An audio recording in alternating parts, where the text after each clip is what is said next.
When you're setting your tent up like this, sometimes it's best to do it with your gloves on. I'm just wearing very thin base layer gloves. Not as easy as it seems doing all this work with the gloves on, tying down the guy lines.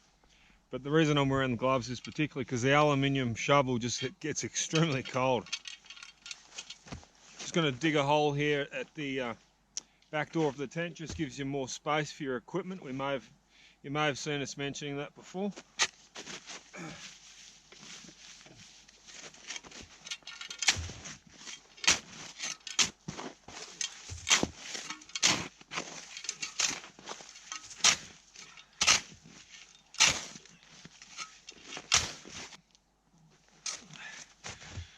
That's where I'll keep my backpack during the night. Just gives us more space inside the tent. So because you have limited space inside the tent, you can always just dig that hole there. Just gives you more space. Just create like a little cupboard downstairs.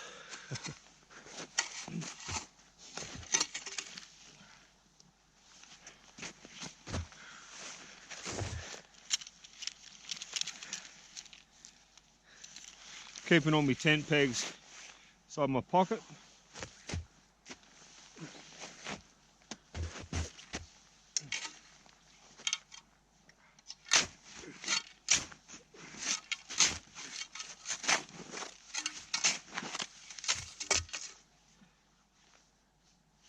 Just digging another hole there for that tent peg. Just wrap the rope around the tent peg.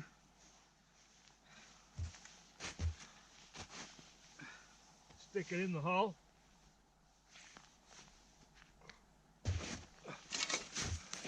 So I've got the tent peg just laying horizontally in the hole.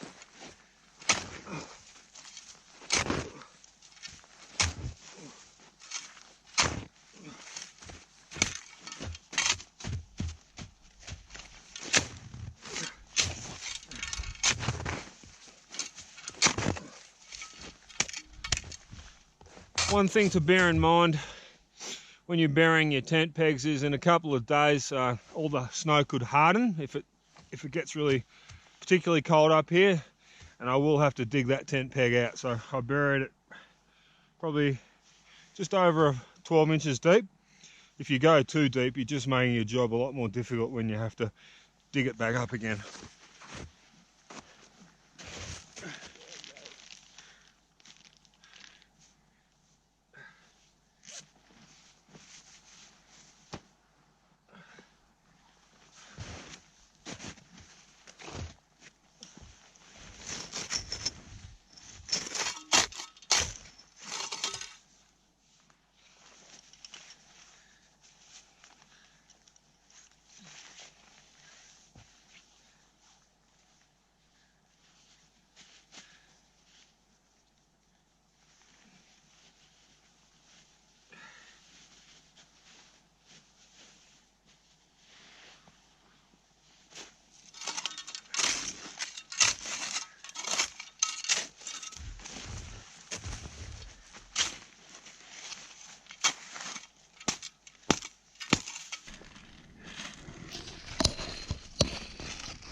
Got the food, sweetie?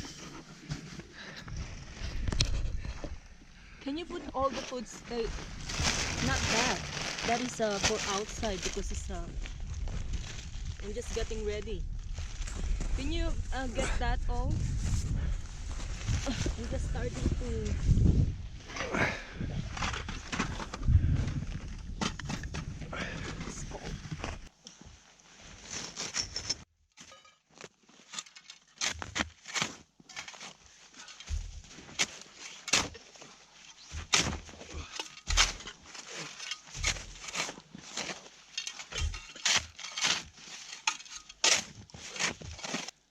I like to have the vestibule pit about knee deep. It's almost there. Next step is I want to tie down the vestibule itself, but I've learnt from experience it's best to start digging the vestibule pit before you tie down your final vestibule guy lines. But now that I've dug that pit knee deep, I can dig out the rest of the pit from inside the tent. That is, I'll actually just be sitting here inside and just dig out. As you can see, the sun's setting. I always like to make sure I've got my tent pitched well before sunset. Ideally, we would have arrived here about 2 hours ago. Whew.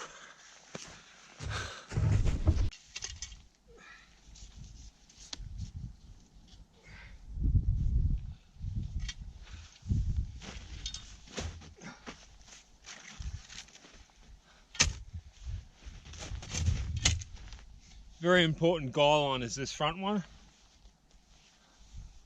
Holds the vestibule down.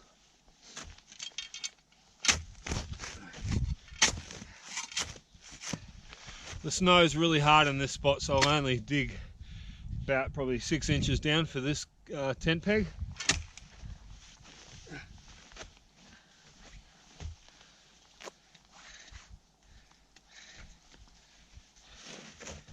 I don't actually tie a knot, I just wrap it around multiple times.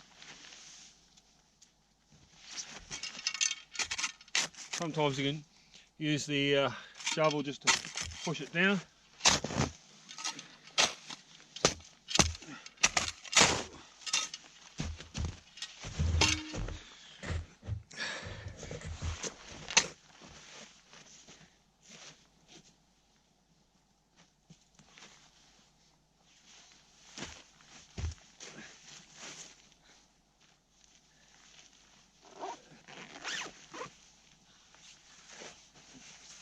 I just zip the tent closed. That's so I can accurately measure exactly where the vestibule door will be positioned once we go inside and close ourselves up.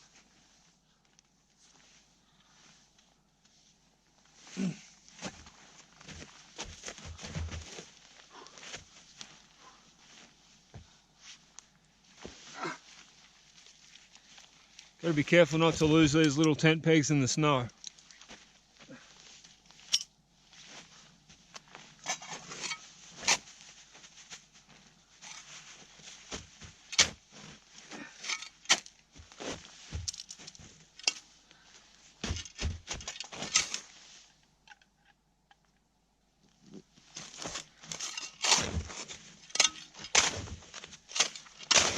Ready now?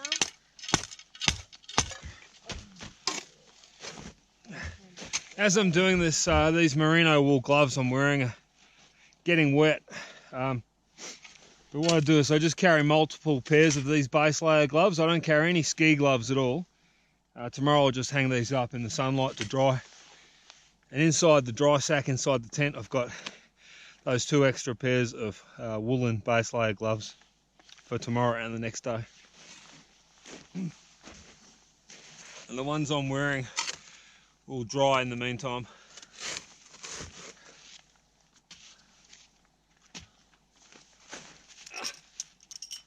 We're starting to run out of light here. Good evening, campers. It's dinner time. Back in the snow tent. Just wanted to show you how we've developed our cooking system here in the snow. You may have seen us talking about it earlier in the year. That is the dual stove system. So we've always carried 2 cans of gas, so I figured we could easily just slip in an extra burner. Only weighs 60 grams, so really useful here in the snow, man, because melting snow for drinking water is a very important part of camping in the Alps, and it's extremely slow normally, but with 2 stoves burning at once, I've found the job of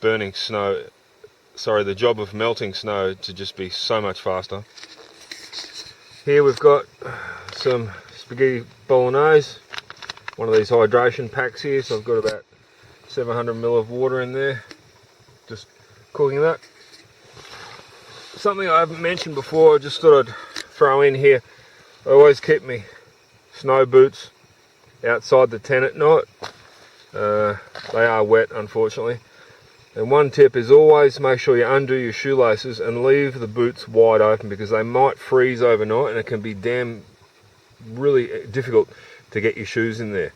And I've also tied the laces together, and I've tied the shoes to the tent itself.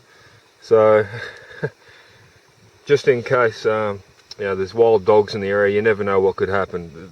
The one piece of equipment I cannot afford to lose is my boots. If I lost my boots, I'd probably have to call emergency services to get out of here, man, because walking across the snow in bare feet, forget it, mate.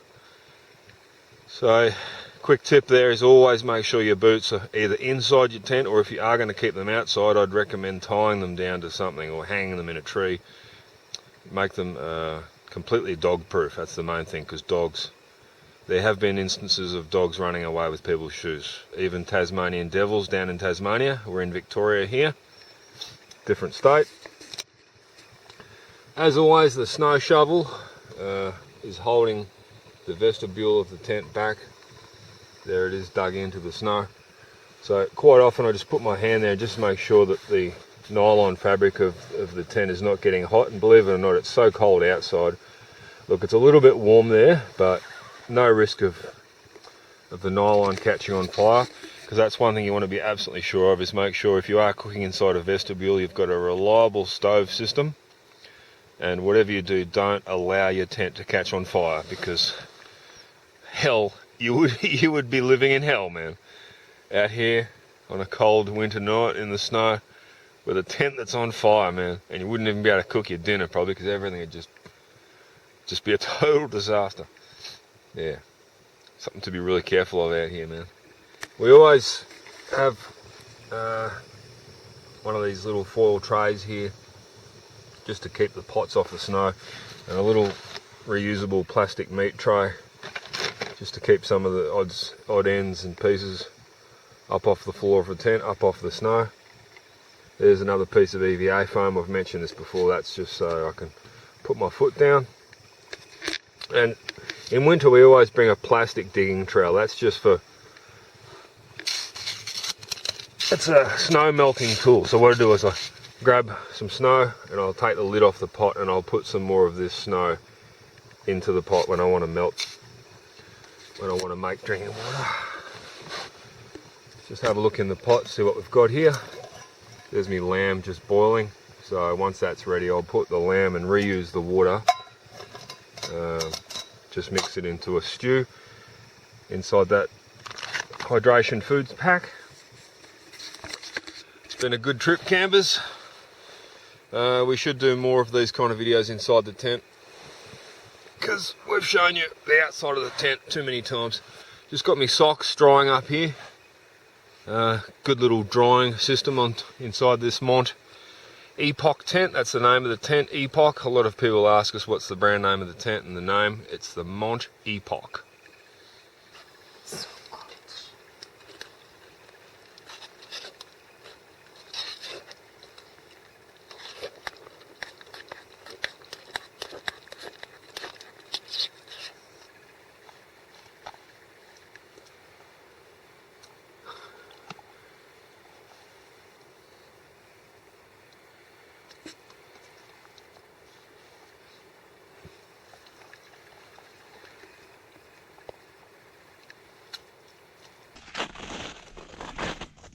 Good morning, back again.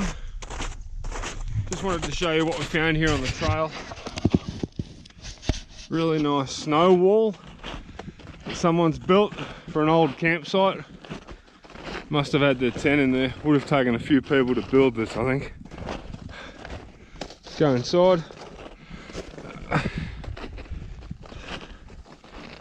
Look at that, just obviously with a snow shovel they've made snow bricks and built it up. Nice area for cooking, nice little bench right there.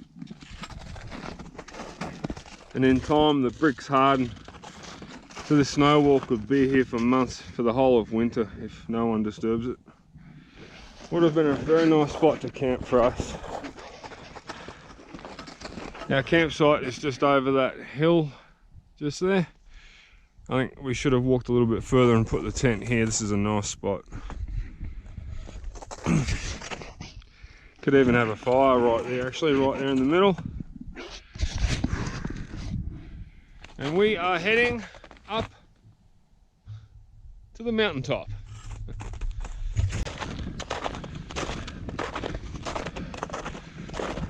No, that's not an igloo, it's a summit can. Probably almost 100 years old, maybe more. The summit can of Mount Bogong. Highest peak in Victoria. That's the state we live in. And what's marking this trail, or a lot of these trails in the Alps, ski poles. These wooden poles every 20-30 meters or so. See a few more ski poles down there. There's Christina. It's pretty windy up here. You don't normally stay at the summit for too long. Spend a lot of time walking up here, but as much time as you can enjoying the view until you get too cold from the wind and you have to go back to your campsite.